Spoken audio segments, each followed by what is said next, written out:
안녕하세요. DJ 현희입니다. 오늘의 사연 시작해 보겠습니다. 안녕하세요. 저는 30대 중반의 김은수라고 해요. 여러분은 살면서 상상도 못할 어떤 상황에 처해 보신 경험이 있으신가요?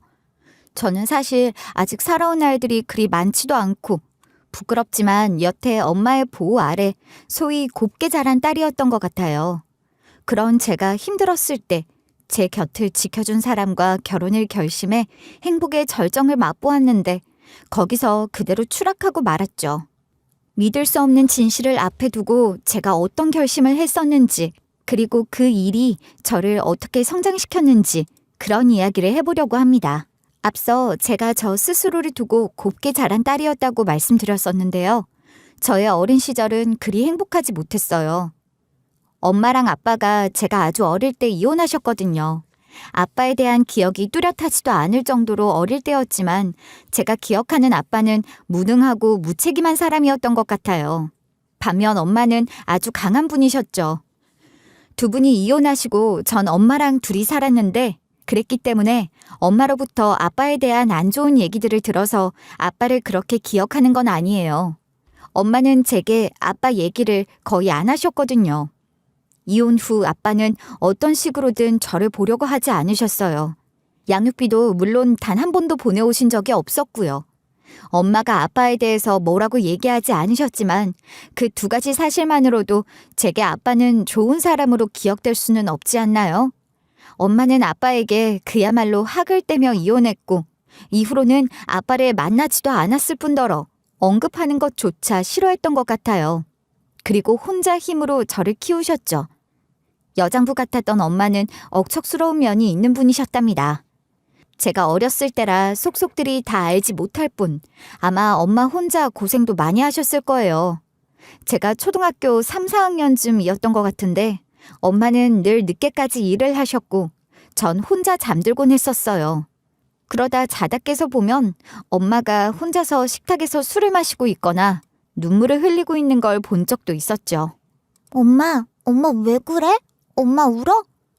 아니야, 엄마가 울긴 왜 울어. 술안주로 먹던 김치찌개 엄청 매운 고추가 들어있었지 뭐야. 에이, 엄만 내가 아직도 애기인 줄 알아? 아닌 거 다 알아. 뭐야? 우리 은수 이제 엄마 애기 아니야? 이거 너무 서운한데. 엄마가 일하느라 바쁜 동안 은수가 어느새 다 커서 애기가 아닌 게 되어버렸구나. 말 돌리지 말고. 엄마 요즘 많이 힘들어? 엄마 혼자 고생하지 말고 아빠한테 양육비 보내라고 해. 아빤 진짜 뭐 그래? 제가 그렇게 볼멘 소리를 해도 엄마는 아빠에 대해서는 한마디도 거들지 않으셨어요. 그런 엄마의 모습은 아빠의 편을 들어주는 건 전혀 아니었고 말도 꺼내기 싫다는 듯이 느껴졌죠. 그러니 제가 엄마가 어지간히 질려서 이혼을 했구나 하고 생각했던 거고 말이에요. 엄마는 원래 전업주부셨는데 아빠와 이혼하기 전부터 일을 다시 나가긴 하셨어요. 잘은 모르지만 아빠가 친 사고를 수습하기 위해 엄마가 돈을 벌어야 했던 상황이라고 짐작했던 것 같아요. 전업주부로 살던 엄마가 어린 저를 돌보고 집안일을 하면서도 할 수 있었던 일이란 건 기껏해야 식당에 나가 일하는 것 정도가 전부였을 테죠. 이혼을 하고 나서도 상황은 비슷했을 겁니다. 그러니 투잡, 쓰리잡을 뛸 수밖에 없었을 거고요. 사실 전 이 나이 먹도록 그때 엄마가 얼마나 힘들었을지 감도 못 잡겠어요. 애를 낳아봐야 자식 키우는 엄마 마음을 안다고들 하잖아요. 마찬가지로 제가 엄마처럼 그런 상황에서 고생을 해봤어야 엄마가 얼마나 힘들었을지 짐작이라도 할 텐데 저로서는 상상이 안 되는 것 같아요. 그저 막연하게 엄마가 정말 고생을 많이 했을 거라는 걸 머리로는 이해하는 것뿐이에요. 엄마는 그렇게 억척스럽게 돈을 벌고 악착같이 모아서 부동산 투자를 하셨어요. 그런데 운이 좋았던 건지 엄마가 그쪽으로는 감이 좋으셨던 건지 엄마가 사들이는 부동산들이 죄다 가격이 껑충껑충 뛰었던 거예요. 제가 고등학생이 되고부터 엄마가 본격적으로 부동산에 투자를 하기 시작했기 때문에 저도 옆에서 보고 듣고 했거든요. 우와, 엄마가 산 아파트 또 올랐어? 이젠 정말 운이 좋았다고는 못하겠다. 우리 엄마 수완이 보통이 아닌 모양이네. 인정이야, 인정. 나도 뭐가 뭔지 얼떨떨하긴 한데 내가 생각해도 나한테 뭐가 있긴 있나 봐. 느낌이 딱 오는 그런 게 있단 말이야.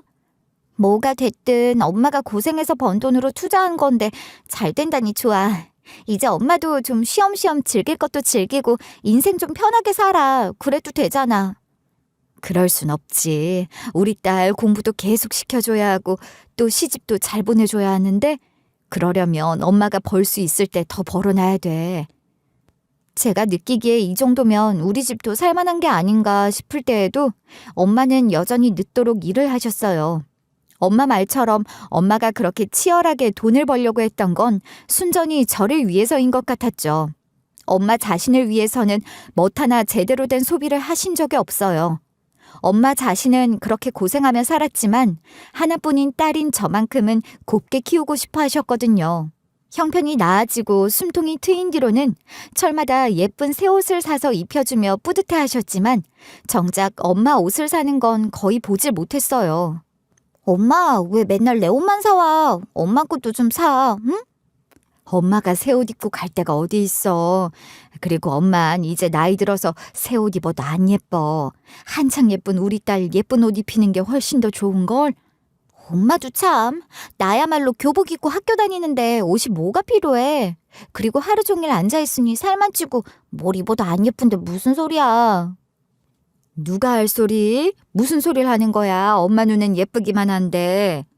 고슴도치 엄마가 따로 없다니까. 엄마 아직 젊어요. 예쁜 옷 입고 갈 데가 왜 없어? 친구도 만나고 여행도 다니고. 이제 그렇게 좀 살면 안 돼? 진심으로 엄마가 그렇게 아등바등 사는 게 안타까웠고 속상했던 것 같아요. 그래서 엄마한테 그런 얘기도 많이 했었지만 엄마한테는 그런 제 얘기가 제대로 들리지 않는 것 같더라고요. 그러면서 계속 부동산에 투자했고 작은 아파트가 상가 하나씩 투자하던 것에서 변두리 상가주택 같은 건물로 덩치가 커지더니 큰 도로를 끼고 있는 어엿한 상가 건물까지 갖게 될 정도로 성공하게 된 거예요. 도로변 상가 건물을 매입하던 날 뿌듯해하던 엄마의 모습을 잊을 수가 없답니다. 그제야 엄마는 뭔가를 잃었다고 생각하셨던 것 같아요. 엄마 축하해. 이제 엄마가 소원하던 진짜 제대로 된 건물주 된 거지? 우리 엄마지만 엄마 정말 대단해. 존경스러워. 고맙다 우리 딸. 그래 이젠 어디 가서 건물주 소리 당당하게 할 수 있을 것 같아. 엄마도 이제 건물주야. 이젠 정말 좀 편하게 살 거지? 응? 엄마. 우리 딸 걱정하니까 그래. 힘든 일은 이제 안 할게. 그래도 뭐든 어려운 일이 생기면 그런 건 다 엄마가 해줄 테니까 넌 걱정할 거 하나도 없어. 알지? 엄마, 나도 이제 곧 30이야. 지금까지도 엄마가 뭐든지 다 해줘서 난 어려운 거 하나도 모르고 자랐는데 30이 다 된 딸한테도 아직도 그럴 거야? 엄마는 저를 온실 속 화초, 공주님처럼 키우셨어요. 저는 그런 엄마의 과잉 보호 속에서 귀하게만 자랐죠. 그토록 원하던 건물주가 된 뒤에도 엄마는 엄마 자신을 위한 인생을 살기보다는 저를 위한 삶을 사셨던 것 같아요. 엄마에겐 제가 전부였던 거죠. 물론 너무나 감사한 일입니다. 엄마가 얼마나 고생하며 힘들게 저를 키우셨는지 잘 알기에 그런 상황에서도 제게 험한 일 겪게 하지 않으려고 애쓰셨다는 것도 알고 그러니 더 감사해야 한다는 것도 알지만 때로 그런 엄마가 갑갑하게 느껴지기도 했던 것 같아요. 나이 30이 넘도록 제 손으로 할 수 있는 게 아무것도 없는 거나 다름없었으니까요. 엄만 그렇게 제게 뭐든지 다 해주고 싶어 하셨고 저 또한 그런 생활에 익숙해져 있었던 거예요. 그런 엄마가 갑자기 돌아가셨습니다. 엄마가 돌아가시기 전까지 저는 제가 엄마의 전부인 줄 알았고 그런 엄마가 부담스럽다고 느낀 적마저 있었는데 엄마가 돌아가시고 나니 알겠더라고요. 엄마가 저의 전부였다는 걸 말이에요. 작은 것 하나하나 엄마의 손길을 거치지 않은 게 없었던 거예요. 예고도 없이 어느 날 갑자기 엄마가 제 곁을 떠나가셨다는 그 사실을 받아들여야 하는 것만으로도 너무 힘들었는데 순간순간 엄마가 계속해서 떠올랐어요. 저의 하루 중 제 주변 어느 곳도 엄마 생각을 나지 않게 하는 게 없었던 것 같아요. 그게 정말 힘들었죠. 그렇다고 엄마를 따라갈 수도 없고 산 목숨은 어떻게든 살아가야 하는 거잖아요. 그렇게 꾸역꾸역 힘을 내어 일상을 살아보려고 할수록 엄마의 빈자리는 더욱 크게 느껴졌습니다. 그래서 감정적으로도 참 많이 힘들었고 울기도 많이 울었는데 실질적이고 현실적인 문제들까지 하나둘 불거지기 시작했죠. 그간 엄마가 제 일에 있어서도 온갖 귀찮고 험한 일들은 다 도맡아 해주셨으니 저는 정말 거저먹으며 아무것도 한 게 없다는 걸 깨닫게 됐고, 그보다 큰 문제는 엄마가 남겨주신 건물들을 관리하는 것에 대해서도 제가 아는 것이 하나도 없다는 거였어요. 엄마 없이는 무엇 하나 제대로 돌아가는 게 없더라고요. 법률적인 문제 같은 복잡한 것들부터 시작해서 사람들 대하는 것까지 제게는 그 모든 게 다 어렵고 무섭게만 느껴졌습니다. 엄마는 그런 일들을 사람 하나 쓰지 않고 직접 다 하셨거든요. 다시 한번 엄마의 대단한 존재감을 느낄 수밖에 없었고 그럴수록 더 좌절하게 됐던 것 같아요. 모든 게 다 어려웠지만 그중에서도 제게 제일 힘들었던 건 사람을 대하는 일이었습니다. 절차적인 걸 잘 모르는 건 공부해서 배우면 되는 거라고 쳐요. 법과 관련된 것들도 머리가 좀 아프긴 하겠지만 여기저기 찾아보기도 하고 그렇게 알아갈 수 있는 거지만 사람 상대하는 건 정말 너무 지치는 일이더라고요.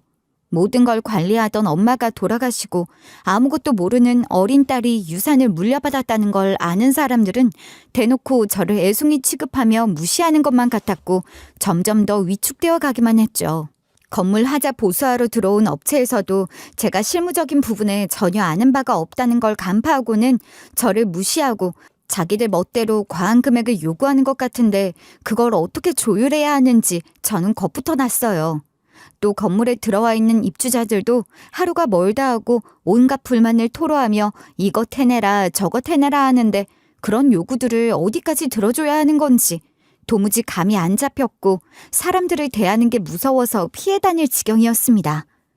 건물 관리를 맡길 수 있는 관리인을 고용하려고 해도 제가 뭘 아는 게 있어야 사람을 쓰죠. 아무것도 모르는 상태에서 생판 남에게 건물 관리를 일임하자니 그것도 겁이 나더라고요. 이렇게 여러분들에게 이야기를 하면서도 저 스스로가 너무 한심하게 느껴지네요. 아는 것도 없고 배짱도 없는 저는 누가 봐도 애송이였던 거예요. 그렇게 정신적으로 지쳐있을 때 저를 위로해준 사람은 제 건물 1층 카페에서 아르바이트를 하고 있던 바리스타 체리니 뿐이었어요. 체리니는 딱 봐도 저보다 어린 것이 분명했지만 매사 저보다 강단 있고 똑부러지게 처신하는 모습이 어른스러워 보였죠. 그래서 그런지 제게 친절한 체리니가 은근히 의지가 됐던 것 같아요. 저를 언니라 부르며 친근하게 대해주는 것도 위로가 됐고 말이에요. 나 달달하면서도 시원한 걸로 한 잔 만들어줘. 더블샷으로 진하게.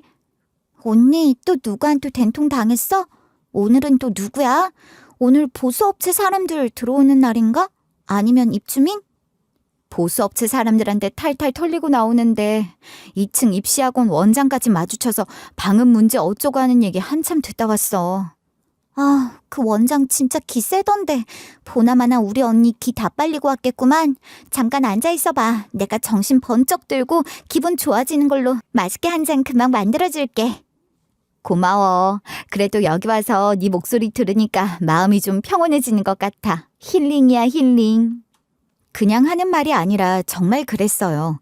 사실 학원 원장에게 일장 연설을 듣던 중에도 얼른 1층 카페에 가서 체리니가 만들어주는 커피 마시면서 노닥거리고 싶다는 생각을 머릿속으로 할 정도였다니까요.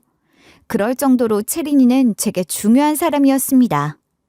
그때 제게 체리니마저 없었다면 제 일상이 얼마나 암울했을지 생각하기도 싫어요. 자, 여기 우리 언니 기운나게 해줄 커피 대령이요. 손님도 없고 잠깐 조용할 때니까 수다 좀 떨자. 그래서 그 원장이 뭐라고 한 거야? 엄연히 건물 규정에 맞게 지은 거고 특별한 방음이 필요한 거면 자기가 알아서 해야지. 그걸 왜 건물주한테 해달래? 완전 도둑놈 아니냐고. 그렇지. 내가 해줄 필요 없는 거잖아. 그치? 넌 어쩜 애가 그렇게 똑부러지고 자신감이 넘치니. 진짜 부럽다. 너희 부모님은 좋으시겠어. 언니, 나 사실 고아원에서 자랐어. 어릴 때부터 눈칫밥 먹고 어렵게 자라서 그런지 웬만해선 겁나는 게 없는 거지 뭐. 어머, 난 정말 몰랐어. 미안해. 내가 잘 알지도 못하면서 괜한 얘기를 했나 보다. 무슨 언니가 미안할 게 뭐야. 그렇잖아도 언니한테 얘기해 주려고 했던 건데 잘 됐어. 언니는 내가 구하라고 해서 선입견 가질 사람은 아닌 것 같아서 얘기해 주고 싶었거든. 너무 당황해서 저도 모르게 미안하다고 말해버렸는데 나중에는 미안하다고 얘기한 게 더 미안하더라고요. 괜히 제가 그 아이를 불쌍하게 보는 것 같고 그래서 말이에요. 그렇게 어려운 환경에서 자란 아이로 절대 보이지 않았기 때문에 놀라기도 했고 솔직히 안쓰러운 마음이 생겼던 건 사실이지만 그렇다고 그 아이를 불쌍하게 여긴다거나 다른 눈으로 보지는 않았어요. 그런 얘기를 아무렇지도 않게 제게 해준 게 오히려 고마웠죠. 저를 그만큼 믿어주는 것 같아 감동이기도 했고요. 그렇게 채린이와는 더 가까워졌던 것 같아요. 따지고 보면 저도 엄마 돌아가시고 형제도 하나 없이 채린이와 별 다를 것 없는 처지였잖아요. 저희 둘은 그런 공감대 안에서 짧은 시간 동안 친자매 이상으로 끈끈해질 수 있었습니다. 한번 통했다 싶으면 확 친해지고 그러는 거 아시죠? 그랬던 것 같아요. 언니는 사람을 대할 때 눈빛부터 지고 들어가는 것 같아. 그런 강아지 눈을 하고 있으니 다들 언니를 만만하게 본단 말이야. 생각해봐. 따지고 보면 언니가 힘들어하는 그 모든 관계에서 언니가 절대적으로 갑인데 대체 왜 그래? 그게 나도 잘 모르겠어. 내가 건물주라는 생각으로 막 너무 그러는 게 난 잘 안 되는 것 같아. 언니가 너무 착하고 여려서 그래. 일단 사람들을 대할 때는 눈을 피하지 말고 고개를 똑바로 들고 눈에 힘주는 것부터 좀 해보자. 응? 그것만 해도 반은 먹는 거야. 어떻게? 이렇게? 이러면 되는 거야? 아우 야, 제대로 좀 봐줘. 이렇게? 아휴, 내가 못 살아. 내가 우리 언니를 키운다 키워. 채린이는 특유의 공감 능력과 사람을 기분 좋게 만들어주는 비타민 같은 성향을 가진 아이였어요. 채린이와 함께 이야기를 나누고 나면 저도 모르게 스트레스가 풀리는 것 같기도 했고 뿐만 아니라 사람들을 대할 때의 자세 같은 것에 대한 조언도 해주곤 했죠. 채린이는 제게 없어서는 안 될 사람이 되어갔던 것 같아요. 그러다 보니 서로의 깊은 속마음을 터놓는 사이가 됐고 저는 채린이 앞에서만큼은 부끄러운 것도 없었고 무슨 얘기든 솔직하게 털어놓곤 했어요.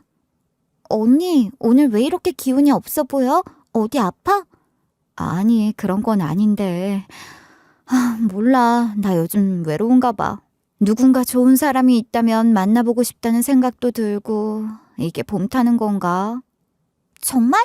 언니, 그런 생각이 든다는 것부터가 이미 좋은 거야. 마음이 열려 있다는 거잖아.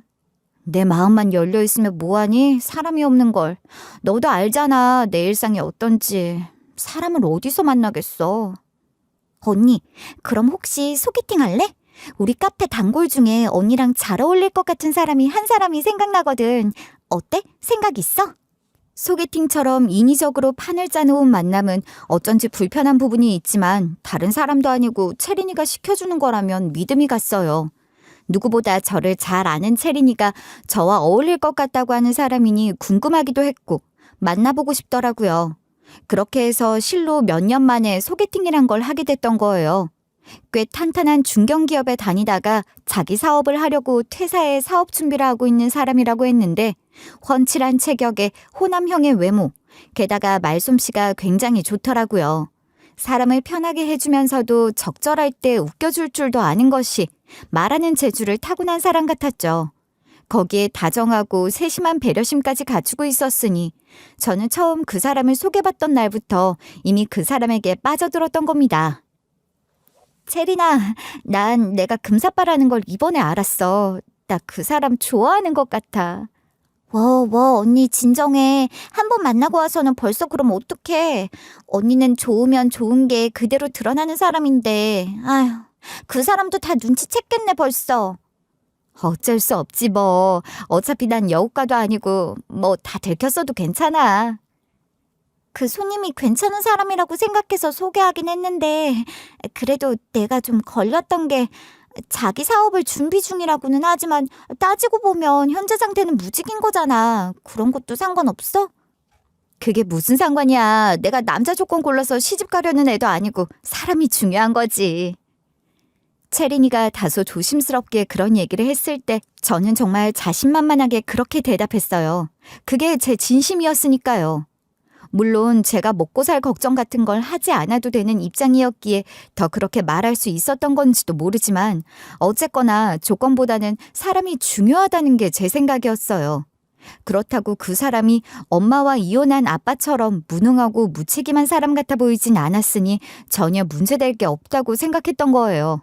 그렇게 소개팅한 그날부터 제 마음에 들어온 그 사람은 만남을 거듭할수록 더 깊이 제 마음에 자리 잡게 됐죠. 그렇게 한창 연애를 하던 중 사건이 하나 터진 겁니다. 입주자 중 월세를 제대로 못 내고 있던 사람이 있었는데 계속해서 사정을 봐주며 말미를 주다 결국 보증금까지 다 깎아먹은 사람이 있었어요. 상황이 그렇게까지 되니 저도 어쩔 수가 없잖아요. 법적 조치를 취할 수밖에요. 근데 그 일로 그 사람이 제게 억하심정을 제대로 품게 된 것인지 저희 집에 이상한 물건들까지 보내면서 해코지를 했던 거예요. 처음 그 택배를 받고 기겁한 저는 무서워서 혼자 집에도 못 들어갈 정도였어요. 그때 그 사람이 너무나도 든든하게 제 곁을 지켜주면서 그러더군요. 평생 그렇게 저를 지켜주겠다고요. 그때 저는 그야말로 패닉 상태였기 때문에 그 말을 듣고도 그게 청혼이라는 걸 바로 알아듣지도 못했어요. 몇 박자 늦게 그 말의 진정한 의미를 깨닫고 얼마나 감격했는지 몰라요. 저를 이렇게 잘 이해하고 위해주는 사람은 다시 없을 거라는 생각을 하게 하는 사람. 제 온 마음을 다해 믿을 수 있는 사람이라는 생각으로 그 청혼을 받아들였습니다. 연애 기간이 그리 길지는 않았지만 저는 그 사람과 함께할 저의 미래에 대한 확신이 있었어요. 언니, 이렇게 빨리 결혼까지 할 줄을 몰랐는데 그 사람이 그렇게 좋아? 뭐랄까, 운명처럼 느껴지는 게 있어. 결혼한 선배들이 그러더라고. 아, 이 사람이랑은 결혼을 하겠구나. 그런 느낌이 분명히 있다고 말이야. 나도 이제 그게 뭔지 알 것 같아. 운명이라니, 부럽다. 언니 요즘 참 좋아 보여. 이게 다 네 덕분이잖아. 나랑 잘 맞을 사람이란 걸 알아본 게 너 아냐. 평생 너한테 고마워할 거야, 진짜로. 에이, 내가 뭘. 원래 누구 소개할 땐 너무 가까운 사람을 소개하려고 하면 잘 안 되더라고. 이렇게 나도 잘 모르는 사람을 소개해야 서로 부담도 없고 결과도 좋은 거지. 듣고 보니 채린이 말이 정말 맞는 말 같더라고요. 채린이 말처럼 그 사람이 채린이와 아주 가까운 사람이었다면 제가 부담을 느꼈을지도 모르죠. 편한 마음으로 나간 소개팅이었기에 오히려 더 진심으로 대할 수 있었던 게 아닌가 싶어요. 그리고 그 시작이 제 인생의 새로운 챕터를 열게 한 겁니다. 청혼을 받아들이고 본격적으로 결혼에 대한 이야기를 시작하면서 꿈 같은 하루하루를 보냈어요. 마치 소꿉놀이를 하는 것처럼 알콩달콩 즐거운 시간들이었던 것 같아요. 전 쇼핑도 항상 엄마랑 했고 무언가를 고를 때도 대부분 엄마가 골라주곤 했었거든요. 말을 하고 보니 전 정말 마마거리였나 봅니다. 그랬었기에 예랑이와 함께 결혼 준비를 하면서 저 스스로 무언가를 결정한다는 기분을 처음 느꼈던 것 같아요. 그렇다는 걸 깨달으면서 엄마의 빈자리가 새삼 더 아프게 느껴지기도 했고 또 이제야 비로소 엄마로부터 독립해서 엄마 없이도 제 삶을 잘 살아갈 수 있겠구나 하는 생각도 하게 됐었죠. 그 모든 건 예랑이가 함께였기에 가능한 일이었고 예랑이에게 고마운 마음이 더욱 커졌던 것 같아요. 소꿉놀이가 재밌긴 했지만 사실 저는 결혼의 준비의 첫 관문이 상견례라고 생각했거든요. 예랑이는 지방 출신으로 부모님은 다 돌아가셨지만 할머니가 계신다고 했어요. 저 역시 아빠와는 연락도 안 하고 산 지 오래고 엄마는 돌아가셨으니 부모님 모두 안 계시는 거나 다름없으니 엄밀히 상견례라고 할 수는 없고 제가 예랑이 할머니께 인사를 드리는 자리라고 해야겠네요. 뭐가 됐든 저는 그게 제일 첫 번째 할 일이라고 생각했어요. 그런데 예랑이는 그런 제게 그러더라고요. 상견례라고 할 것도 없는데 그런 건 생략해도 돼. 그냥 우리 할머니께 인사드리는 건 언제든지 시간 될 때 아무 때나 내려가서 뵙고 오면 돼. 너무 부담 갖지 말고 그런 자리 따로 마련하려고 하지 않아도 돼. 아니야, 그건 아니지. 우리 둘 다 부모님이 안 계시는데 한 분 계시는 할머니여서 난 더 특별하게 여겨지는걸? 좋은 곳에서 식사 모시고 싶어. 우리 할머니 연세도 많으시고 잘 드시지도 못하는데 뭘 그렇게까지 안 해도 돼. 정말이야. 예랑이가 거듭 그럴 필요 없다며 상견례를 미루거나 아니면 아예 생략하자고 했지만 제 입장에서는 그럴 수는 없었어요. 예의도, 돌이 그런 차원에서뿐만 아니라 예랑이에게 하나뿐인 가족이시잖아요.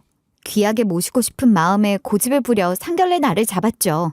그렇게 맞게 된 상견례 날, 예랑이의 할머니를 처음 뵙게 되었습니다. 할머니가 생각보다 건강해 보이셔서 좋더라고요. 저는 할머니가 일찍 돌아가셔서 할머니의 사랑에 대한 로망 같은 게 있는 사람이거든요. 할머니, 멀리 오시느라 힘드셨죠? 저희가 내려갈 걸 그랬나 봐요. 아니야. 일부러 좋은 식당에 데려와 주려고 그런 거 아니냐? 고맙지 뭘. 할머니, 은수는 할머니가 안 계시거든요. 그래서 할머니 있는 제가 부럽대요. 할머니도 예쁜 손녀딸 하나 있었으면 좋겠다고 하셨잖아요. 이제 그런 손녀딸 생겼다고 생각하세요? 아이고, 좋지, 그래. 손주 며느리가 아니라 손녀딸 하나 생겼다고 생각하면 되겠구나. 좋다, 좋아. 정말요?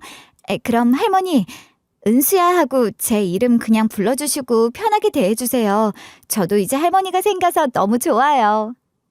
예랑이 할머니가 저를 예쁘게 봐주시는 것 같아서 진심으로 행복했어요.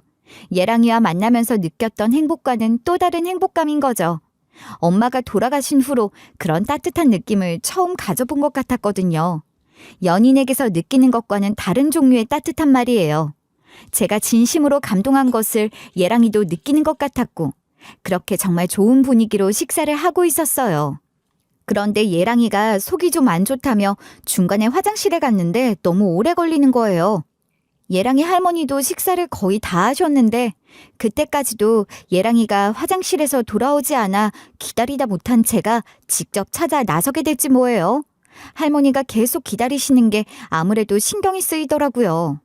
남자 화장실 밖에서 예랑이 이름을 나지막이 불러봤지만 아무런 대답이 없길래 혹시나 싶어서 식당 안을 여기저기 좀 둘러보며 예랑이를 찾았지 않겠어요? 근데 거기가 상견례를 전문으로 하는 고급 식당이라 거의 룸으로 이루어져 있고 구조가 미로처럼 복잡했거든요. 제가 예약했던 룸도 잘 못 찾아갈 정도로 말이에요. 복잡한 구조 덕분에 뺑뺑이 돌다가 어느 구석에 이르렀을 때 어디선가 속삭이는 말소리가 들려오는 걸 듣게 됐어요. 얼핏 들어도 무슨 비밀 이야기라도 하는 듯 은밀한 속삭임이더라고요. 원래 그렇게 속삭이는 소리가 더 잘 들리는 거 아시죠? 저는 전혀 모르는 처음 듣는 여자의 목소리였는데 저도 모르게 그 속삭이는 소리에 홀린 듯 소리가 나는 쪽으로 조금씩 다가서게 됐던 것 같아요. 게다가 가까이에서 들으니 대화 내용이 아주 자극적이었거든요. 오빠, 그러니까 전현 건물만 뜯어내고 나면 바로 이혼할 거지? 당연하지. 그걸 말이라고 해? 야, 너도 그 여자 한번 봐봐. 여자 같은 느낌이라곤 하나도 안 난다고. 에휴, 내가 정말 도 닦는 기분으로 만나주는 거야. 낯선 여자의 교활한 목소리 뒤에서 이어서 들리는 남자의 소리에 저는 온몸이 굳어버리는 것 같았습니다. 그 여자보다 더 교활하고 천박한 얘기를 했기 때문이냐고요? 대화의 내용보다 더 충격적이었던 건 그 목소리가 너무나도 익숙한 목소리였기 때문입니다. 그건 바로 예랑이의 목소리였으니까요. 사실 처음엔 예랑이의 목소리라는 걸 몰랐어요. 말투가 너무 달랐고 목소리도 뭔가 미묘하게 달랐던 것 같아요. 근데 웃음소리를 듣는 순간 너무나도 분명한 예랑이 목소리라는 걸 알아버렸죠. 전혀 다른 사람 같은 말투로 믿을 수 없는 소리를 낯선 여자와 함께 낄낄거리며 짓거리고 있는 예랑이의 목소리라는 걸 말이에요. 덜덜 떨리는 몸을 가까스로 가누며 이야기를 나누는 두 사람을 훔쳐봤어요. 상대 여자가 누구인지 궁금했고 제 두 눈으로 정말 예랑이가 맞는지 확인해야 했으니까요. 그 남자는 분명 예랑이가 확실했고 여자는 식당 유니폼을 입은 종업원이더군요. 그 여자 종업원은 예랑이의 말에 역시나 낄낄거리는 것으로 동조하며 덧붙였어요. 당연하지. 누가 됐든 채린이 언니만 하겠어? 안 그래? 오빠한테는 채린이 언니밖에 없잖아. 그걸 말이라고 해. 이 짓도 결국은 다 채린이 때문에 하는 짓 아니냐고. 채린이라니 이건 또 무슨 소리란 말입니까? 채린이. 그 채린이? 제가 친자매 이상으로 믿고 의지하고 아끼는 그 채린이. 제게 예랑이를 소개해줬던 그 채린이가 예랑이의 여자였다는 걸까요? 채린이는 제게 예랑이를 잘 알지도 못하는 카페 단골이라고 했는데 그럴 리가 없다고, 아니라고 제 속에서 누군가가 마구 소리를 지르는 것 같았어요. 정신은 점점 아득해져 가는데 그 와중에도 동명이인일 수도 있지 않을까 그런 생각을 하고 있는 제 자신을 봤습니다. 예랑이에게 뒤통수를 3개 맞고 배신을 당했다는 건 명백한 사실인 것 같지만 거기다 채린이마저 저를 배신했다는 걸 믿을 수가 없었어요. 믿고 싶지 않았어요. 그러나 채린이라는 이름이 그리 흔한 이름도 아니고 그 상황에서 동명이인이길 바라는 건 기적이나 다름없다는 걸 저도 모르지 않았지만 상상도 못한 경악할 진실에 그렇게라도 생각을 하고 싶었던 걸지도 모르겠어요. 비명을 지르고 기절이라도 해야 할 것 같은 그 상황에서 저는 그저 입을 틀어막고 한동안 그 자리에 그렇게 서서 벌벌 떨고만 있었습니다. 정신을 차리고 그 자리에서 예랑이 앞으로 달려가 보기 좋게 뺨이라도 한 대 올려붙이고 당당하게 파혼 통보를 했어야 했겠죠. 저도 물론 그러고 싶었지만 그러지 않았어요. 용기가 없었냐고요? 그건 아니랍니다. 오히려 마음을 가다듬고 할머니가 혼자 계시는 그 방으로 돌아가 좋은 얼굴로 할머니께 끝까지 예의를 다하고 상견례를 잘 마쳤죠. 아무리 연세 많으신 할머니라고 하더라도 제게 그런 짓을 저지른 놈의 할머니인데 그깟 예의 차리는 게 대수냐고 하실지도 모르겠어요. 그것도 아니면 예랑이가 그렇게 좋았냐고 하시는 분이 계실 수도 있을 것 같은데 그럴 리가요. 그런 게 아니라 전 우선 제대로 된 진실을 알고 싶었습니다. 신락 같은 제 바람대로 동명이인의 채린이길 바라는 것이었다기보다는 그것들이 어떻게 제 건물을 빼앗을 작정을 하고 있는지 알아내고 싶었던 거예요. 그래야 복수를 해도 할 수 있는 것 아니겠어요? 네, 맞아요. 저는 그것들에게 복수를 하고 싶었습니다. 그냥 불같이 화를 내고 파혼을 하는 것으로는 안 될 것 같았거든요. 그러기 위해서 저는 상견례 후 예랑이에게 더 잘해줬어요. 자기 할머니 모시고 상견례까지 하고 나니 이제 정말 결혼을 하는구나 싶어. 아니, 벌써 결혼한 것 같은 기분이 드는 것 같아. 자기도 그래? 사실 나도 그래. 나도 유부남이 된 것 같다고 생각했는데 어쩜 우린 이렇게 생각하는 게 비슷한지 모르겠어. 그러게나 말이야. 왜 이제야 자기를 만났을까? 더 어렸을 때 만났으면 좋았을 텐데. 우리 엄마한테도 보여줄 수 있었고 엄마도 자기를 정말 좋아하셨을 거야. 그래, 나도 그게 늘 마음에 걸려. 사위 사랑은 장모라잖아. 나도 장모님께 아들 같은 사위 되어드릴 수 있었을 텐데. 왜 아니야. 그럼 엄마가 하던 건물 관리 같은 골치 아픈 일들도 자기한테 도와달라고 하셨을 거야. 자기는 그런 믿음을 주는 사람이니까. 그런 식으로 운을 떼고 예랑이에게 제가 관리하고 있는 엄마의 유산인 건물에 대한 정보도 더 많이 공유했어요. 제가 그렇게까지 하니 예랑이는 제게 완벽한 신뢰를 얻었다고 생각했는지 결혼도 하기 전에 작전 개시를 하던걸요. 제 명의로 되어 있는 부동산 중 일부라도 자기한테 증여해주면 자기 사업 준비도 더욱 속도를 낼 수 있고 그런 만큼 자기도 더 책임감을 갖고 잘할 수 있을 거라고 하더라고요. 속으로는 기가 차고 어이가 없었지만 모르는 척하고 일부 부동산을 공동 명의로 해줬습니다. 아, 너무 놀라지 마세요. 저 바보 아니에요. 우선 예랑이에게 공동 명의로 해준 건물은 수익이 거의 없다고 할 수 있는 변두리의 후미진 상가주택 건물이었어요. 그 건물은 엄마가 좋은 마음으로 진짜 봉사하듯 관리하는 건물이었거든요.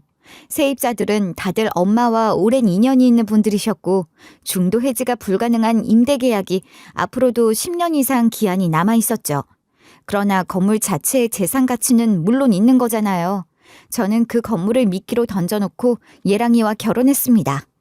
사업 준비를 핑계로 신혼여행까지 미루더니 결혼 후에도 남편은 매일같이 밤늦게 귀가했고 그렇게 석 달을 넘기고 있을 즈음 뜬금없이 제 앞에 무릎을 꿇고 목 놓아 울며 그러더군요. 자기야, 정말 미안해. 난 애초에 결혼 같은 건 하면 안 되는 인간이었던 것 같아. 이제 와서 이런 말을 하게 돼서 뭐라고 해야 할지 미안하다는 말밖에 못하겠다. 그게 무슨 말이야? 결혼을 하면 안 되는 사람이었다니 대체 무슨 소리를 하는 거야? 막상 결혼을 하고 나니까 그 책임감에 대한 압박 때문에 숨을 쉴 수가 없어. 나도 내가 이럴 줄은 몰랐어. 자기랑 함께라면 뭐든지 할 수 있을 것 같았는데 정말 미안해. 나 더 이상은 못하겠어. 못하겠다는 게 무슨 뜻이야? 말을 좀 제대로 해봐. 그러니까 난 아무래도 자기랑 이혼해야겠어. 나를 용서해줘. 미안해. 그러면서 닭똥 같은 눈물까지 뚝뚝 떨어뜨리면서 울더라니까요. 차라리 배우를 하지 그랬니. 제가 아무것도 모르는 채 남편의 그런 모습을 봤다면 아마 저는 그 인간을 안타까워했을지도 몰라요. 그럴 정도로 아주 불쌍한 척 연기를 기가 막히게 하더란 말입니다. 그게 더 괘씸하고 꼴보기 싫었죠. 전 이미 모든 걸 알고 있었으니까요. 이혼? 결국 이혼이 하고 싶다는 소리를 하는 거지? 그래, 좋아. 그렇지만 좋게 끝낼 수는 없을 것 같네. 자기야, 왜 그래? 무섭게. 이런 나를 불쌍하게, 아니 그냥 나쁜 놈이라고 욕하고 놓아줄 수 없을까? 그리고 우리 좋은 친구로 지내자. 말 같지도 않은 소리 집어치워. 내가 너 같은 인간이랑 친구를 왜 하니? 내가 미쳤어? 자기 정말 다른 사람 같아. 내가 이혼하자고 한 게 그렇게 큰 충격이었어. 나랑 다시 차분하게 이야기를 좀 해보자. 어? 웃기고 있네. 개수작 그만 부리라고. 넌 나한테 위자료는 물론이고 제대로 된 보상을 해야 할 거야. 법대로. 재산 분할 김칫국 잔뜩 마시며 이혼 소리 꺼냈다가 재산 분할은커녕 위자료나 물게 생겼다는 소리에 남편이란 놈은 어리둥절 당황하는 기색이 역력했어요. 그러거나 말거나 그런 건 알고 싶지도 않고 저는 그때부터 제가 계획한 것들을 실행에 옮기기 시작했습니다. 우선 저와 남편의 이혼은 남편의 바람과는 달리 소송으로 진행됐어요. 남편이란 놈은 지가 그 정도로 울고불고 절절하게 연기를 하면 남편을 사랑하는 마음 약한 제가 그 모습에 깜빡 속아 남편을 안쓰러워하며 좋게 이혼에 합의해주고 이혼한 후에도 좋은 친구로 지내기 위해 재산 분할까지 뚝딱 해줄 줄 알았나 봅니다만 저는 그럴 생각이 눈꼽만큼도 없는 게 당연하잖아요. 결혼 전부터 불륜 상태였고 재산을 노린 의도적 접근이었으며 이혼 요구도 남편이 먼저 했으니 어느 것 하나 남편에게 유리하게 적용될 수 있는 건 없었어요. 남편의 모든 비밀과 계략을 다 알면서도 결혼까지 감행했던 건 남편에게 제대로 된 책임을 물고 싶었기 때문입니다. 그날 상견례에서 그것들의 대화를 엿들은 후 저는 조용히 남편과 채린이 그 식당 여종업원에 대한 뒷조사를 했죠. 알고 보니 그것들이 모두 같은 보육원에서 자란 사이더라고요. 아주 어렸을 때부터 가족처럼 지낸 거더라고요. 할머니라고 함께 나온 분은 남편 놈과는 아무런 혈연 관계도 없는 그저 돈을 받고 섭외되어 나온 분이셨고 말입니다. 그것들이 말하던 채린이는 제가 아는 그 채린이가 맞았어요. 채린이와 남편은 오랜 연인 사이로 동거도 아주 오랫동안 해오던 사이였죠. 남편은 어려운 환경 속에서도 수제 소리 들으며 공부해서 꽤 괜찮은 대학을 졸업하고 중견기업에 입사한 사람이었고 채린이는 그런 남편을 꾸준히 뒷바라지한 조강지처 같은 연인이었던 겁니다. 그런데 빨리 무언가를 이루고 싶은 욕심이 과했던 남편이 투자를 한답시고 사채까지 끌어다 쓰는 바람에 그 돈 다 날리고 회사도 그만둬야 하는 등 완전히 무너지고 만 거예요. 그때 채린이의 레이더에 잡힌 게 바로 만만한 애송이 건물주였던 저였습니다. 엄마가 돌아가시고 얼마 되지 않아 한창 힘들고 마음이 약해져 있던 제게 의도적으로 접근했고 저 하나 제대로 물어서 한몫 단단히 잡을 작정을 한 거죠. 타고난 친화력으로 저와 친분을 쌓고 제게 지남자를 소개하는 엽기적인 짓을 저지른 거예요. 이건 정말 엽기적이라 할 만한 짓 아닌가요? 남편 놈도 남편 놈이지만 우정에 탈을 쓰고 제 뒤통수를 대차게 갈긴 채린이에게도 실망과 분노를 감출 수가 없었습니다. 이혼 소송 중 채린이에게 상간녀 소송도 물론 걸었죠. 그건 너무 당연한 거지만 그런 것들로 저의 실망과 분노가 다스려지진 않았어요. 그러던 중 채린이가 일하던 카페 사장을 통해 또 한 번 기가 막힌 이야기를 듣게 됐지 뭐예요. 채린이란 아이 말이에요. 어린 시절 멋모르고 저지른 잘못이 있어 전과까지 있었더라고요. 그럼에도 불구하고 열심히 살려고 하는 아이가 생각하고 믿고 받아준 카페 사장이었던 모양인데 저의 이혼 소송에 상간녀 소송까지 당한 걸 알게 된 카페 사장이 채린이를 바로 해고했어요. 그런 애를 다시 받아줄 곳은 없을 거라며 저를 붙들고 채린이 욕을 한참 하더군요. 카페에서 해고까지 당한 채린이는 한껏 상기된 얼굴로 저를 찾아와서 따지듯이 말했어요. 아주 그런 적반하장이 없습니다. 언니, 정말 너무한 거 아니야? 뭘 이렇게까지 해? 대체 우리 사장한테 뭐라고 한 거야?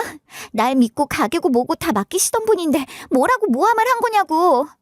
모함이라고 했니? 내가 너한테 할 말이 없어서 그동안 가만히 있었던 건 줄 알아? 네 얼굴 보고 싶지도 않아서 너 같은 거 상대하기 싫어서 가만히 있었던 거야. 너희 사장한테 내가 뭐라고 한 거 없고 그 사장이 이제야 네 실체를 제대로 알았나 보지. 웃기지 마. 언니가 이간질한 거잖아. 너 지금 네가 나한테 이런 소리 할 입장이 된다고 생각하니? 어줍지 않은 친구 코스프레나 하며 내가 가진 것들을 훔치려고 했던 것에 대한 죗값이라고 생각하고 달게 받아. 알겠니?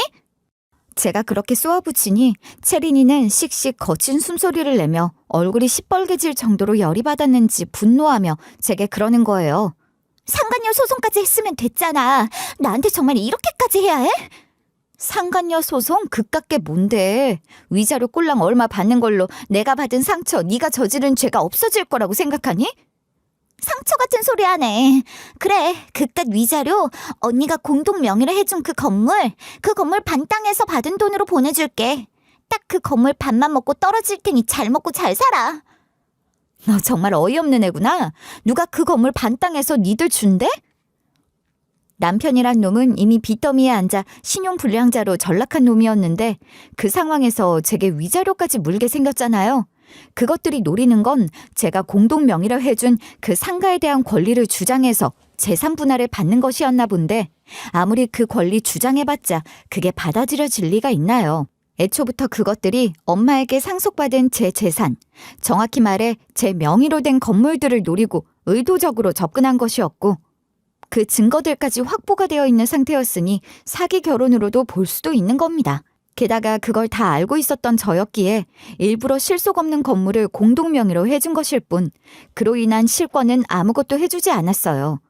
혹시라도 남편이 그 건물을 매도하거나 담보로 활용하려고 해도 이미 맺어놓은 임대차 계약 해지가 불가해 자유롭게 처분할 수도 없다는 걸 알기에 그 건물을 선택했던 거거든요. 저는 다 계획이 있었다고요. 결과적으로 남편은 공동명의라는 허울만 얻었을 뿐 그로 인한 실익은 전혀 얻지 못했고 이혼 소송에서도 그 건물에 대한 재산 권리를 인정받지 못했습니다.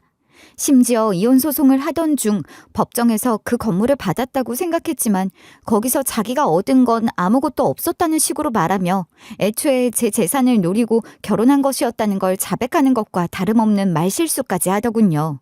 그 꼴을 보니 어이없다 싶어 터져나오는 실소마저도 메마르고 마는 것 같았어요. 결국 남편 놈은 재산 분할 하나도 받지도 못하고 위자료만 왕창 물어야 하는 상황으로 이혼하게 됐고 채린이 년도 제게 상간녀 위자료를 물어야 해요. 둘 다 죄질이 아주 나쁘다는 것이 참작되어 최고 수준의 위자료를 물어야 하는 것으로 판결이 나왔습니다. 모든 것이 결판나고 나서야 그것들은 제 앞에 무릎을 꿇더군요. 그런 가증스러운 모습에 더 분노가 치밀어 올랐어요. 이제 와서 왜 이래? 내가 모든 사실을 알고 있다는 걸 알았을 때도 내게 용서를 빌거나 미안한 마음을 표현하기는커녕 어떻게든 내 돈 뜯어낼 생각밖에 없던 것들이 이제 와서 뭘 빌겠다는 거지? 그건 그땐 뭐라고 해야 할지 몰라서 그랬어. 너무 미안해서 그냥 미안하다는 말로는 그 마음을 다 표현할 수도 없으니까 그 말도 못하겠더라고. 맞아. 언니가 나한테 얼마나 잘해줬는데 그런 언니한테 내가 그런 짓을 했잖아. 나도 언니 정말 좋아했어. 그래서 더 힘들었어. 정말이야. 힘만 살아서 니들이 아무리 말을 잘해도 이제 나는 니들이 하는 말에서 어떤 진심도 찾을 수가 없어. 정말 그랬어요. 그것들이 아무리 제 앞에서 무릎을 꿇고 후회하는 소리를 내뱉으며 눈물을 흘려도 그게 악어의 눈물이라는 걸 전 너무 잘 알고 있었죠. 이미 제게 이혼해달라는 얘기를 할 때 전 남편이란 놈의 뛰어난 연기력도 봤던 저 아니겠어요? 그것들의 그런 가벼운 농간에 놀아날 정도로 어리숙하진 않답니다. 언니, 다른 건 몰라도 그것만은 알아줘. 언니는 나보다 가진 것도 많고 모든 면에서 나보다 잘난 사람이지만 나는 언니의 외로움을 알잖아. 언니도 나도 세상에 나 혼자라는 생각으로 서로에게 얼마나 많이 의지했었냐고. 언니도 기억하지? 나 정말 진심이었어. 정말이야. 나한테도 채린이 얘가 자기 얘기 정말 많이 했었거든. 정말 좋은 언니라고. 호구 잡기 딱 좋은 언니라고 했니? 그래서 둘이 작당하고 이런 짓을 꾸민 거야? 니들은 정말 제정신이 아니야. 돈이 아무리 좋아도 어떻게 지 남자를 소개해서 결혼까지 하게 만들어? 돈이 좋아서가 아니야. 돈이 무서워서지. 언니는 몰라. 빚더미에 올라 사는 게 얼마나 괴로운지 언니는 모른다고. 우리 상황을 조금이라도 불쌍하게 생각해 줄 수 없겠어? 자기는 가진 게 많은 사람이잖아. 좀 도와줘, 부탁이야. 그럼 그렇지. 결국 그것들은 제게 그딴 소리를 하려고 왔던 거예요. 위자료를 조금이라도 탕감받고 싶다거나 인정의 호소에 돈이라도 좀 뜯어내려는 속셈인 거죠. 훤히 들여다보이는 그것들의 시커먼 속에 구역질이 났습니다. 저에 대해 너무 많은 것을 알고 있는 두 사람. 어떤 사람들보다도 저의 상처와 약점에 대해 잘 알고 있는 그것들은 저의 그런 약한 부분들을 건드리며 호소했지만 호락호락하게 당할 제가 아니죠. 니들은 아직도 내가 어리숙한 호구로 보이니? 무슨 소리야. 한 번도 자기를 그렇게 생각한 적 없어. 그럼 언니, 이제까지 내 얘기를 어떻게 들은 거야? 난 정말 진심으로 언니를... 닥쳐. 아직도 그딴 소리나 짓거리고 있다는 게 나를 아주 호구로 본다는 소리라는 걸 모르겠니? 난 더 이상 과거의 내가 아니야. 너희 같은 사기꾼들 덕분에 내가 성장했다고. 알아? 자기야, 그러지 말고 내 얘기를 좀 들어봐. 나 정말 절망적인 상황이야. 그래서 어쩌라고. 그런 얘기를 왜 나한테 하지? 다시는 내 주변에 얼씬도 하지 말고 위자료나 갚아. 알겠어?